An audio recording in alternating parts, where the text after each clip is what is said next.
Hello, അപ്പൊ പറശ്ശിനിക്കടവിലെ അബാട്ട് ചോറുണ്ട് ബാക്കി വീഡിയോ കേട്ടോ. പമ്പാടിക്ക് അവിടുന്ന് ചോറ് കൊടുത്തതിന് ശേഷം ഞാൻ ഇങ്കുപ്പാപ്പ കൊടുക്കണം കേട്ടോ.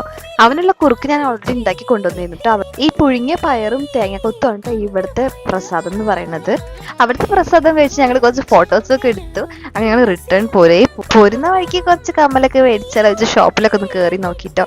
പക്ഷെ ഇവിടെ നിൽക്കാനുള്ള നേരമില്ലാത്ത കാരണം കിടന്ന് ഓട്ടായിരുന്നേ.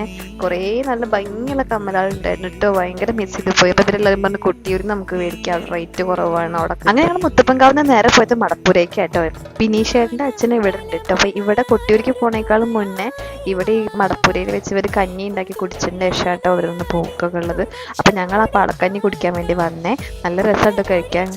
ഇങ്ങനെ വാഴേൻ്റെ കഞ്ഞി ഒടിച്ചിട്ട് ഒരു ഇലയിൽ ഈ ചക്കട പുഴുക്കും വെച്ച് ഈ പ്ലാവിൻ്റെ ഇലയിലൊക്കെ സ്പൂണൊക്കെ ആക്കിയിട്ട് പണ്ടത്തെ പോലത്തെ കഞ്ഞിയൊക്കെ കുടിക്കാൻ നല്ല രസമായിട്ടോ.